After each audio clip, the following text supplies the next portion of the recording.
This for my niggas, you know what I'm saying? My real niggas. You are listening to John Henry Media Network, and we know that truth is the new hate speech.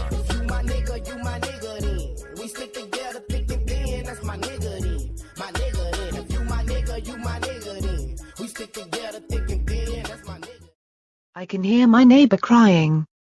I can't breathe. Now, I'm in the struggle. And I can't leave. Calling out the violence of the racist police. We ain't gonna stop till my people are free. We ain't gonna stop till my people are free. Get your message or business promoted on John Henry Media Network. Make contact today. Use this email address, jahu.enterprises@yahoo.com. That's jahu.enterprises@yahoo.com. Again, that's jahu.enterprises@yahoo.com. For specific details on submitting your audio to make it happen, it will be aired on our very next episode for a small donation of your choice. So let's make it happen right now.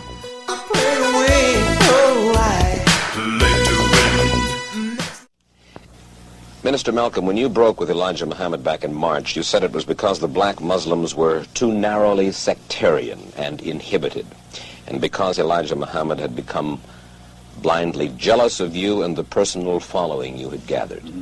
I said the first part, but the last part, I didn't say that Elijah Muhammad himself had become blindly jealous. I mentioned that it was his family and the officials in Chicago. Everything that I said always was designed to protect Mr. Muhammad himself, primarily because the image that he had created was the image that enabled his followers to remain strong in faith and things of that sort, and I didn't want to see any adverse effect or negative result develop in the faith of all of his followers.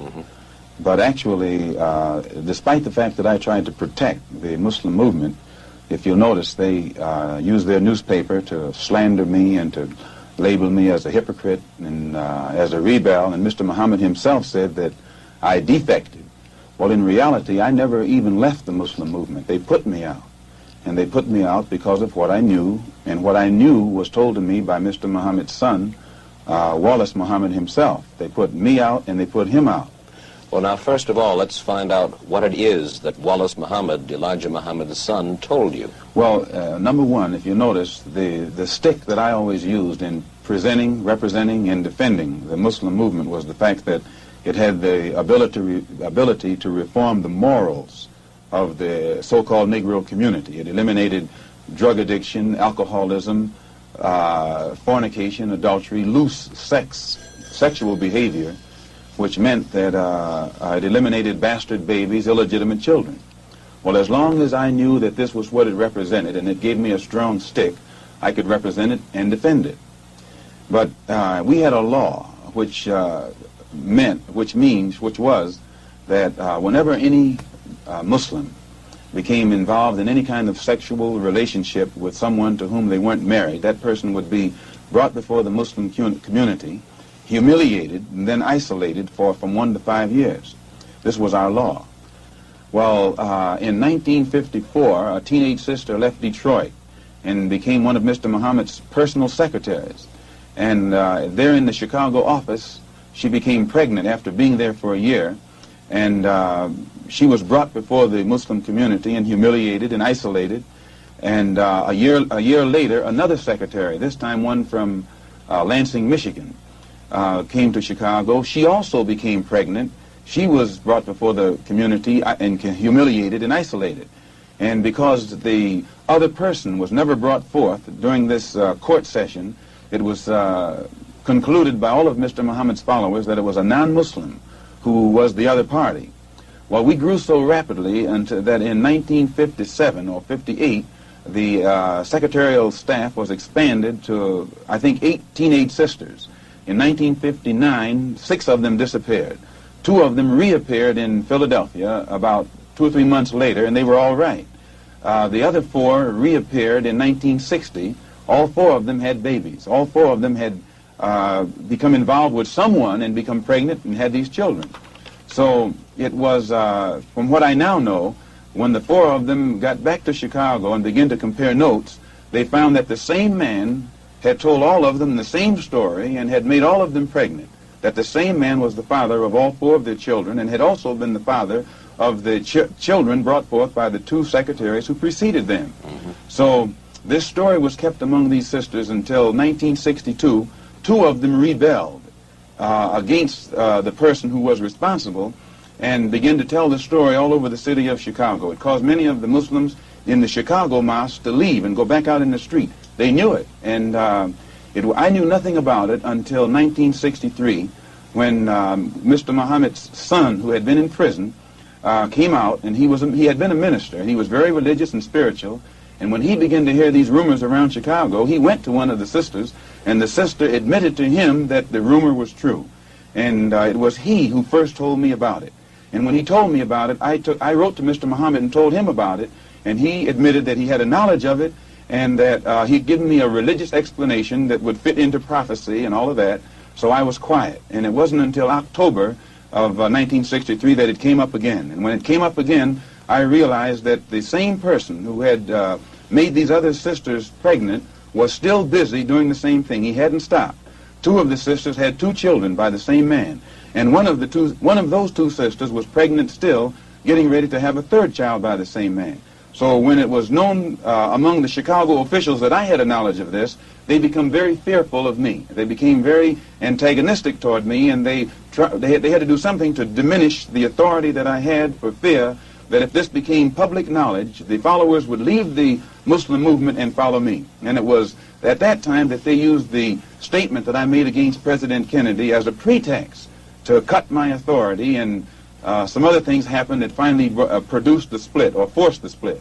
And when I made the split, the only reason that I didn't make this public knowledge was I knew the implications, and I felt that if the Muslims who were in the Nation of Islam knew it, that which enabled them to be so strongly religious and exercise moral discipline would be shattered, and it would cause all of them to go right back and start doing the things that they had been doing previously. Who is the father of all of these various children whom you have enumerated? The first one to tell me who the father was Wallace Muhammad, and he told me that the father was Elijah Muhammad himself. One of the sisters, he went to the home of one of the sisters, and when he walked in the door, she said, "I want to let you see something." And she showed him her child. She said, "Here's your brother, and your father is the father of this child." And then I questioned the sisters myself, because I was shook up. And they admitted to me that Elijah Muhammad was the father of their children. And I took it to him.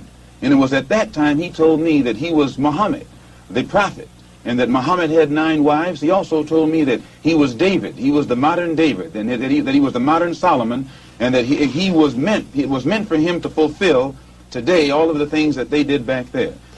And how many of these illegitimate children did he father with the sisters? Well, he made 6 sisters pregnant. They all had children. 2 of those 6 had 2 children. One of those 2 is having a child right now. I am told that there is a 7th sister who is supposed to be in Mexico right now, and she's supposed to be having a child by him. For one thing, when you first separate from your wife, it's a physical separation, but it's not psychological. You still have feelings for her, and you protect her. But after the physical separation has taken place for a while, it becomes a psychological separation. It was the same way with me in the Muslim movement. When I first separated, it was a physical separation, but my feeling was still there. And it was only after my trip into the Muslim world and in my pilgrimage to Mecca that I really was able to exercise the objective approach to it that enabled me to see that something had to be done to bring this to light. Otherwise, a whole lot of innocent people would be killed needlessly. Well, these revelations that you are now making about Elijah Muhammad, what effect should they have on his following? Well, I very much doubt that any of his followers who really are aware of what he has done would continue to follow him. He may try and justify it by saying that he's a Muslim, and that a Muslim has a right to these wives. If this were the case, these sisters should not have been humiliated. These sisters have been looked upon for the past 5 years, or 6 years, or 7 years as being guilty of having committed fornication. They have been debased, they have been degraded, I have heard him himself refer to them as having disgraced him. So if they were his wives, he should have given them a position of respect so that all of his followers would respect them and that they would have the protection of his followers today. Well, do you feel that you then perhaps now should take over the leadership of the black Muslims? No, I have no desire to take over the leadership of the black Muslims, and I have never had that desire. But I do have this desire. I have a desire to see the Afro-American in this country get the human rights that are his due. I believe that... Stay tuned in. The next episode will begin soon. You have just heard another great and powerful message for our black community. Brought to you by John Henry Media Network and the United States of America. This is the place for you, your family and friends to hear educational messages and music from other very important black people to help build a stronger and more revolution-ready black America. Your message will awaken another sleeping giant. So, contact us today at jahu.enterprises@yahoo.com. I say again, that's jahu.enterprises@yahoo.com. Get your music or message heard by millions for another generous donation today. Where it's gone, the sun is shining.